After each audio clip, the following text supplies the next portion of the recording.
विकास किसको कहेंगे रवि जी? क्या सड़कों का जाल बिछा देना ही विकास है क्या? इसका अभी मैं खुलासा नहीं कर सकती। यहाँ पे मैं ये कहूँगी कि राज को राज रहने दे तो अच्छा रहेगा।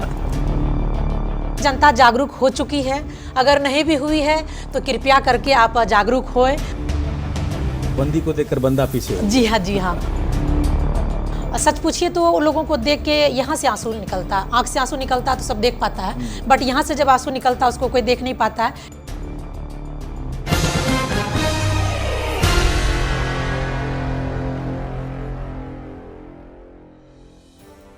नमस्कार, खास मुलाकात में आप सबों का स्वागत है। मैं हूं आपके साथ रवि झा और स्टूडियो में इस वक्त मेरे साथ मौजूद हैं भाजपा प्रदेश कार्य समिति सदस्य सह क्षेत्रीय प्रभारी बबीता कुमारी यादव उर्फ जाना पहचाना नाम बबीता कश्यप जी। नमस्कार दर्शकों, जैसा कि आप सबों को जानकारी मिल चुकी है, लोकतंत्र के इस महापर्व बिहार विधानसभा 2020 का बिगुल बज चुका है। 3 चरणों में मतदान होने हैं, 28 अक्टूबर, 3 नवंबर और 7 नवंबर। मतगणना का कार्य 10 नवंबर को संपादित होगा। तो इस जैसे जैसे अब तारीख नज़दीक आ रहा है, इस चुनावी जंग में अपने अपने क्षेत्र से विभिन्न दलों के प्रत्याशी अपनी अपनी दावेदारी पेश कर रहे हैं। इसी दावेदारी को लेकर हमारे साथ मौजूद हैं बबीता कश्यप, बरारी विधानसभा क्षेत्र से दावेदारी पेश कर रही हैं, भाजपा टिकट की उम्मीदवार हैं। आइए देखते हैं कि अपने क्षेत्र में बबीता कश्यप कैसे प्रभावी ढंग से मतदाताओं से मिलती हैं। दिखाते हैं आपको ये कैसे प्रचलित हैं अपने क्षेत्र में, इनके कार्य करने का क्या है अंदाज।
तो अपने क्षेत्र में मतदाताओं के बीच उनके दुख दर्द को समझने के लिए दिन रात दिवारात्रि बबीता कश्यप मौजूद रहती हैं। और जाहिर सी बात है, जब क्षेत्र में भ्रमण होता है तो उस दौरान जो समस्याएं सामने आती हैं उसे कैसे दूर किया जाए, अपने आप को तैयार भी करती हैं। चलिए, हमारे साथ मौजूद हैं बबीता कश्यप जी, इनसे जानते हैं, रूबरू होते हैं और जो क्षेत्र की समस्या है किस आधार पर ये दावेदारी पेश कर रही हैं, क्या है इनका व्यूज़, कैसे मिलेगा इनको जीत, इनसे जानते हैं। बबीता जी, सर्वप्रथम स्वागत है इस खास मुलाकात में आपका जी। और जानना चाहते हैं कि ये जो दावेदारी पेश कर रहे हैं आप, क्या व्यूज़ है, क्या प्लानिंग है आपकी? देखिए, इसको अगर प्लानिंग कहा जाए तो फिर मैं ये कहूँगी प्लानिंग इसको कहिए या फिर एक तैयारी के साथ, या कि फिर मैं जिस तरह से इस क्षेत्र में आई हूँ। एक्चुअली मैं समाज सेवी तो आज विगत 15 वर्ष से हूँ और मैं पंचायती चुनाव भी मैं लड़ती आ रही हूँ, और इससे पहले मैं गवर्नमेंट जॉब में भी थी। बट जब मैं गवर्नमेंट जॉब में गई तो फिर हमारे यहाँ की जो समाज की जो जनता थी, हमारे युवा साथी थे या फिर हमारे जो कार्यकर्ता थे, उनको कहीं ना कहीं हताशा लगा, और उसका कहना हुआ कि मैम अगर आप नहीं हैं क्षेत्र में, यानी मैं तो सेटल हो चुकी थी, बट हमारे नहीं रहने से हमारी जनता जो थे वो कहीं ना कहीं अपने आप को अकेला महसूस कर रहे थे। या फिर मैं जब गवर्नमेंट जॉब में थी तो मैं उसके साथ खड़ी नहीं हो पा रही थी, क्योंकि जब मैं गवर्नमेंट जॉब में थी तो मैं बंधी हुई थी। तो इसलिए उन लोगों को लग रहा था कि मैं जॉब में ना रहूं, मैं समाज में आऊं, और उन लोगों के कहने के उपरांत ही मैं जॉब में रिजाइन दी। फिर उसके बाद मैं क्षेत्र में आई, मैं चुनाव लड़ी, मैं जीती भी, मैं हारी भी। इस तरह से मेरा ज़िंदगी का जो पहिया है वो चलता रहा। बट लगातार अभी 5 वर्ष से मैंने भाजपा का दामन थामा। और इससे पहले मैं बता दूं कि मैं अंतर्राष्ट्रीय मानवाधिकार एवं अपराध नियंत्रण की राष्ट्रीय महासचिव भी हूं, जिसके कारण हमारी पहुंच काफ़ी ऊपर तक है, जिसको लेके मैं जिस क्षेत्र में जाती हूं, जिस पदाधिकारी के पास जाती हूं, तो हमारी काम रुकती नहीं है। तो यहाँ से हमारे साथ साथ हमारे क्षेत्र के जो युवा हैं, युवती है, उनको भी एक बल मिलता है। और मैं ऐसा देखती हूँ कि कोई भी जनता जो है वो जानता है कि हमारे पास नाम है, शोहरत है, बट पद मेरे पास नहीं है। लेकिन जनता ये देख रही है कि जिसके पास पद है वो काम करने में सक्षम नहीं है। जितना मैं उसके लिए करती हूँ, मैं हर वक्त उसके साथ खड़ी रहती हूँ। जब वहाँ जिस अवसर पे हमें वो पुकारता है, हमें याद करता है, मैं उसकी सेवा में हमेशा तत्पर रहती हूँ। तो इसलिए भी जनता का कहना हुआ कि आप उस जॉब को छोड़ें और आप इस क्षेत्र में आए, और हम लोग आपके साथ हैं। बट जनता का साथ हमें मिला भी। हर वर्ष में जब भी चुनाव लड़ती हूँ तो हमारा वोटिंग जो होता है, मेरा वोट बैंक जो होता है कि मतलब जब आप लगातार जनता के बीच में हैं, मतदाता के बीच में हैं, तो जैसे कि अभी जो वर्तमान में जो विधायक हैं वो आरजेडी विधायक हैं नीरज यादव जी, तो क्या लग रहा है कि क्षेत्र का जो विकास होना चाहिए था, जिस आधार पर उन्होंने जनता के बीच में जो दम भरे थे, जनता के बीच में जब उन्हें चुना गया था, तो क्या लगता है कि क्षेत्र का विकास आपकी नज़र से हम जानना चाहते हैं कि कितना हुआ है? विकास किसको कहेंगे रवि जी? क्या सड़कों का जाल बिछा देना ही विकास है क्या? सड़कों का जाल तो तब बिछता है जब उससे लोगों को प्रॉफिट है। वो आप भी जान रहे होंगे, मैं भी जान रही हूँ कि जो बरारी में जो सड़कों की समस्या थी वो दूर हो गई है। बिल्कुल दूर तो यानी कि कहा जाए, यानी कि पूरा तो नहीं है, लेकिन बट हाँ मैं कह सकती हूँ कि जितनी कठिनाइयाँ थी उसमें कुछ न कुछ कमियाँ आई है। देखिए, जो किया जाता है ना, जो क्षेत्र में कोई काम करता है मतलब उसको झुठलाया नहीं जा सकता है। जो काम किया है उसका नाम होना भी चाहिए। किया है उन्होंने, लेकिन हाँ वो भी तो जब हमारे वहाँ पे मुख्यमंत्री जी वहाँ फीता काटते हैं, वहाँ उद्घाटन करते हैं, तो फिर मेरे क्षेत्र में कुछ सड़कों की जाल बिछता तो है, इसको झुठलाया भी नहीं जा सकता है। लेकिन इसमें भी देखा जाए कि इसको फायदा किसको हो रहा है। सबसे बड़ी मुख्य समस्या आपके जहन में क्या है जो अभी तक नहीं हुआ है, जिसको आपने जो है आपके सपने हैं कि जो है जब आपको मौका मिले तो आप उसे दूर करें? जी बिल्कुल। देखिए, हम जहाँ से बिलोंग करते हैं वो एक ग्रामीण इलाका है, उसको हम रूरल क्षेत्र कहते हैं, एरिया है हमारा। और यहाँ की जो जनता है उसको हमेशा ज़रूरत पड़ता है ब्लॉक से, थाना से, या फिर आगे आके डीएम साहब के पास, मतलब इस तरह की जो समस्याएं हैं। लेकिन जब जनता को इस तरह की ज़रूरत पड़ती है तो ये विधायक के पास पहुंच नहीं पाते हैं। कुछ जनता ऐसी है जो कि कठिन परिश्रम करके या तो फिर उसको साधन उपलब्ध कराना होता है, क्योंकि काफ़ी दूरी है, वो हमारी विधानसभा के हैं नहीं। वो इस तरह का जब तैयार करते हैं, जाने की तैयारी कर भी लेते हैं, या फिर 2-4 लोग मिलके जाते भी हैं, तो मालूम चलता है कि वहाँ जाने के बाद कि विधायक जी हैं ही नहीं। यदि हमारे क्षेत्र के होते तो होता है ना कि थोड़ी सी इस गली से उस गली पे जब निकलता है तो लोगों को मालूम हो जाता है कि विधायक जी हैं नहीं।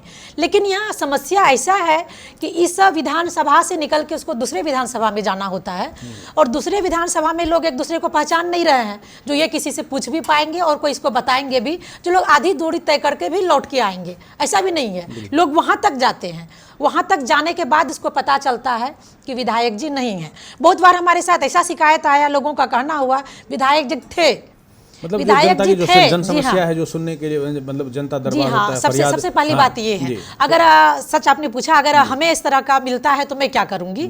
हमारी सोच है कि मैं मानती हूँ कि विधायक जो हैं उनके पास समय की भी कुछ कमियाँ होती है, उनकी जिम्मेवारियाँ बढ़ जाती है, बट अगर जो निभाना चाहे तो उसके लिए बहुत छोटी सी बात है। हमारे क्षेत्र में बहुत सारे युवा और युवतियां पढ़ी लिखी है। अगर हम चाहें अपनी जिम्मेवारी का निर्वाह करना तो हर क्षेत्र में कम से कम मंडल में बांटा गया। हमारे बराड़ी विधानसभा में 4 मंडल है। हम 4 मंडल में 4 युवक और 4 युवतियां तैयार करेंगे। उसके ऊपर मैं उतनी पावर देकर रखूंगी, उसको उतनी जिम्मेवारियां दे के रखूंगी कि जो काम मैं नहीं कर पा रही हूं उस 4 को मैं उतनी पावर देकर रखूंगी कि मैं ना भी रहूं तो उसकी काम हो जाए। जो जनता निराश लौटती है, फरियाद लेकर आए उनकी जी हाँ, समस्याओं को जो है उनके अंदर वो निराशी नहीं होनी चाहिए, क्योंकि मैं उस चीज को झेल रही हूँ, मैं देख रही हूँ। बट उनको फेस टू फेस वो बद्दुआ नहीं दे पाते हैं, लेकिन जब मेरे घर आते हैं तो मेरे सामने उनको जब बद्दुआ देते हैं तो उसको मैं यहाँ से सुनती हूँ और यहाँ से एहसास करती हूँ। तो फिर वहाँ से मैं भी पीड़ित होती हूँ, अपनी उसकी पीड़ा को मैं समझती हूँ। काम होना और ना होना ये तो बात की बात है, पर जब मुलाकात हो जाती है लोग अपनी दिल की बात को रख भी पाता है ना। मुख्य तो समस्या उसको, मैं जानना चाहता हूँ कि क्या मुख्य समस्या है जिनको लेकर जैसे अभी मैं बता रही हूँ, 2 दिन पहले की बात बता रही हूँ। मैं अभी क्षेत्र दौरा में गई थी और अभी तो आप देख रहे हैं कि ऊपर वाले का बहुत बुरा कहर है, हर जगह बाढ़ पानी का समस्या है। मैं उस चीज को अपनी बराड़ी जो है बाढ़ प्रभावित क्षेत्र है, हमारे बराड़ी विधानसभा के ये कहलाता है सोती गुरमेला, उसमें मैं गई हुई थी परसों और कल 2 दिन का मेरा दौरा था। सच पूछिए तो लोगों को देख के यहाँ से आंसू निकलता, आंख से आंसू निकलता तो सब देख पाता है, बट यहाँ से जब आंसू निकलता उसको कोई देख नहीं पाता है। वहाँ से समझने की ज़रूरत है। लोगों के पास घर है, बस घर किसी काम का नहीं है। लोग सड़क पे रह रहे हैं, बच्चे सड़क पे है, सड़क पे चूल्हा है, खाना बना रहा है, और इतनी गरीबी हालत में भी वहाँ की बूढ़ी और बूढ़े कह रहे हैं कि जैसे अभी हमारे प्रधानमंत्री ने तो योजना दिया, सभी को अभी मिल रहा है फ्री में चावल, गेहूं, दाल, चना, लेकिन वहाँ के लोगों का कहना है कि उसको ऐसा कुछ भी नहीं मिल रहा है। तो इस चीज को मोदी जी दूर नहीं कर सकते ना। जी। इस चीज को अगर विधायक जी थोड़ा सा अगर नजर डालेंगे, फिर विधायक जी के अंदर जितने भी पदाधिकारी हैं उनके अंदर एक डर होगा, उनके अंदर एक जिम्मेवारियां होगी। जब हमारे विधायक जी ही अपने कार्य को नहीं समझ पा रहे हैं को क्या करना है, हमारे क्षेत्र में क्या है।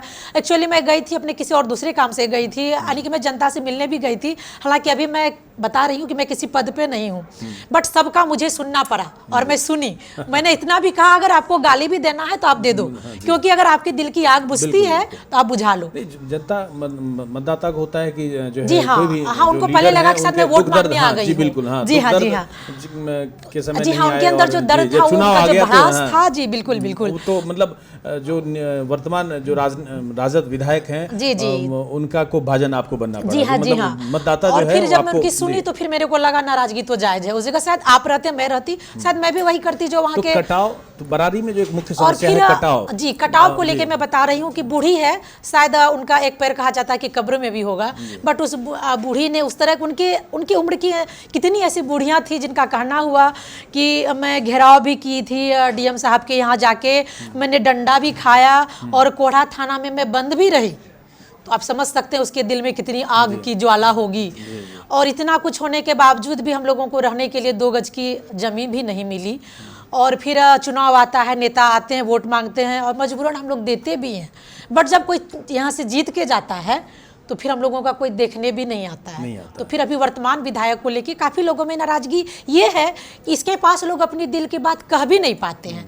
इसलिए क्षेत्र की सबसे पहली मांग है कि कैंडिडेट जो भी हो, कम से कम कॉम्प्रोमाइज किए हैं कि कैंडिडेट जो भी हो, बट अभी है कि हमारे विधानसभा का हो, कि कम से कम जिसके पास हम जाएं। अगर सुबह जाते हैं नहीं मिलता है तो हम दोपहर में भी जाएं, दोपहर में नहीं मिले तो शाम में भी जाएं, शाम में नहीं मिले तो मैं रात में भी जाऊं, बट अपने विधानसभा का होगा। जी हाँ, जी, घरेलू कोई सदस्य हो जिनके साथ हम अपने दुख दर्द को शामिल मतलब शेयर कर सकें, ईजीवे में पहुंच उन तक पहुंच में जो वर्तमान में जो राजद विधायक हैं उनसे नहीं हो पा रहा है। सबसे बड़ी दुख अभी ये है कि हम लोग अपनी न मांग को रख पाते हैं, न अपनी बात को रख पाते हैं। इस बात को लेके जो है जनता में काफी आक्रोश है। विचारों का जब आदान प्रदान समय नहीं होता है तो फिर जी जी, तो वो दिल में ज्वालामुखी तो एक मुख्य समस्या जो है बरारी की जो है कटाव है और विस्थापन। जी हाँ, ये सबसे बड़ी समस्या है। जो पुनर्वास की जो समस्या है ये एक मुख्य समस्या है जिस पर अभी तक कोई काम नहीं हुआ है। इनको लेकर के आप आगे बढ़ना चाहते हैं। जी हाँ, और आपको मौका मिले तो आप जी हाँ बिल्कुल बिल्कुल, क्योंकि मैं किसी भी चीज को अगर मैं देखती हूँ तो मैं दिल और दिमाग दोनों से मैं देखती हूँ।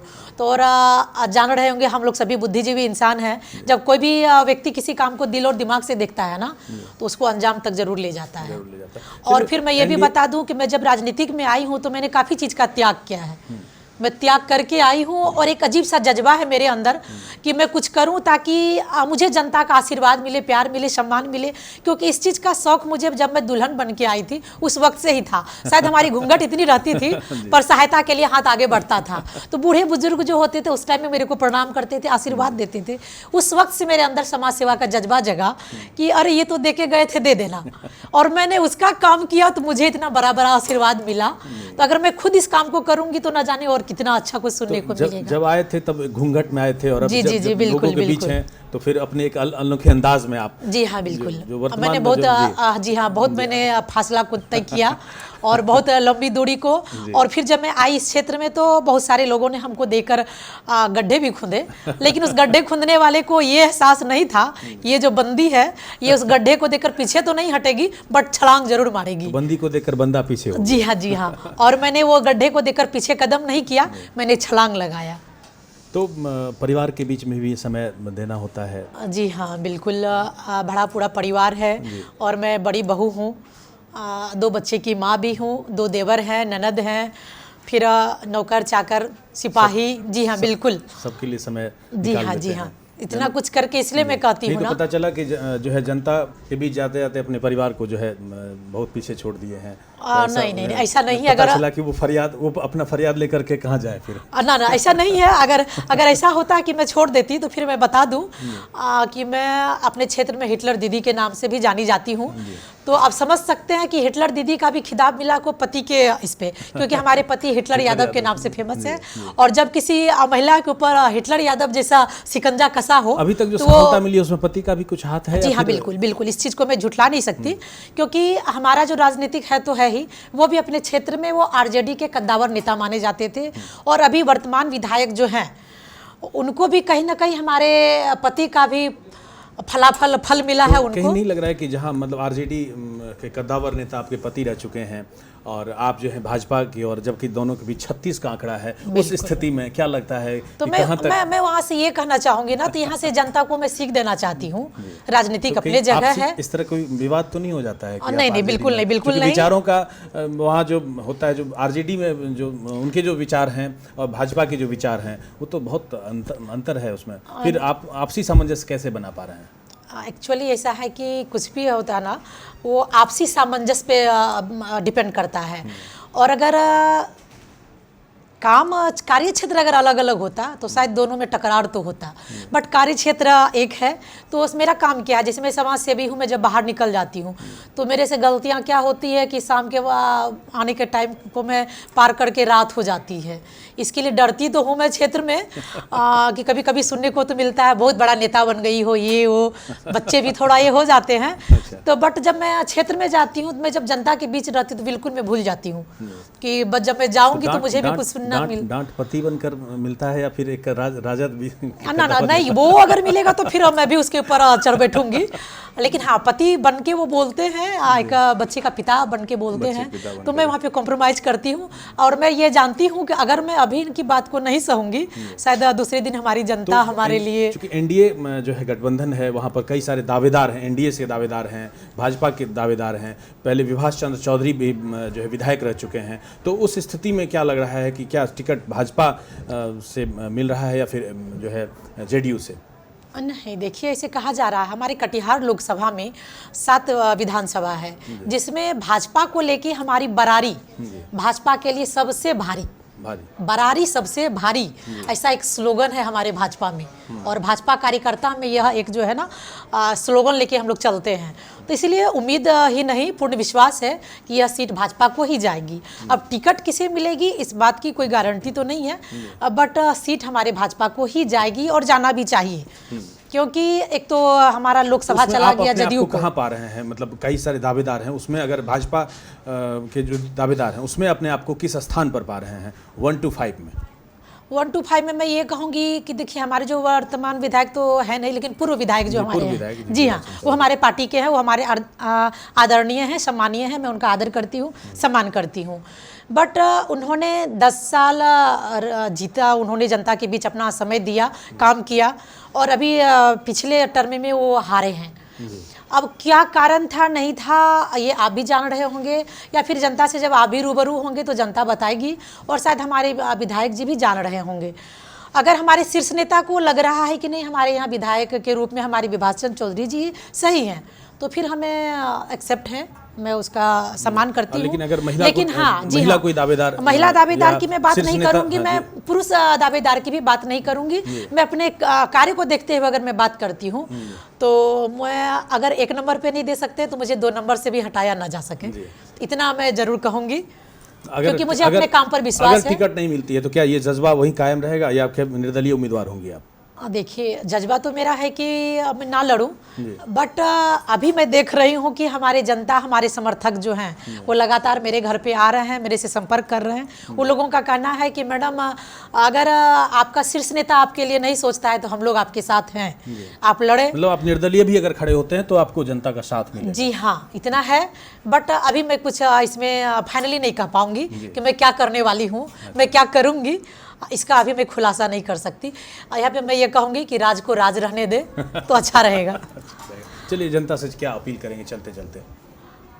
मैं जनता से अपील करूँगी कि कहा जाता है कि जनता ही जनार्दन है, और अभी के समय में जनता जागरूक हो चुकी है। अगर नहीं भी हुई है तो कृपया करके आप जागरूक होएं, आपका भविष्य आपके हाथ में है। और 5 साल का जो एक सौदा होता है, कृपया करके आप इसको ना सौदा के रूप में लें। आपका एक वोट बहुत ही कीमती है, अपने वोट की महत्ता को पहचानें, अपना जो वोट है आपका उसकी क्या गरिमा है उस चीज़ को जानें, और आपके ऊपर निर्भर कर रहा है हमारा विधानसभा का भविष्य, विकास। उसके लिए आप खुद तैयार हैं और उस हिसाब से आप वोट करें, अपने विधायक को चुनें और मांग करें। अभी तो मांग करने का भी वक्त है, मांग करें आपको जो अच्छा लगता है, और जनता जो चाहेगी, जनता के मैं साथ हूँ। और दूसरी बात, जाते जाते इतना कहूँगी कि अभी हमारे यहाँ जो वर्तमान विधायक है, अगर कोई सीखना चाहता है कोई कि वादा करके कैसे भूला जाता है, तो इसके लिए सबसे अच्छा उदाहरण हमारे वर्तमान विधायक जी हैं। उन्होंने बहुत सारे हमारे यहाँ आने के बाद जो है उन्होंने बहुत सारे वादा किए थे, जो कि एक भी वादा उनका पूरा नहीं हुआ। और अब अगर आप गिनती कराने की बात कहेंगे तो ये अच्छी बात नहीं होगी, हम जैसे नेता के लिए इतना बोलना सही नहीं होगा। बट इतना ज़रूर कहूँगी कि वादा करके भूलना अगर सीखा जाए तो बस हमारे यहाँ के वर्तमान विधायक से। चलिए, आपके उज्जवल भविष्य की कामना करते हैं और आप उम्मीदों पर खरा उतरें। इन्हीं शब्दों के साथ आज की खास मुलाकात में बस इतना ही। हम अगले दिन किसी खास दमदार उम्मीदवार जो प्रत्याशी हैं उनके साथ फिर रूबरू होंगे। तब तक के लिए धन्यवाद।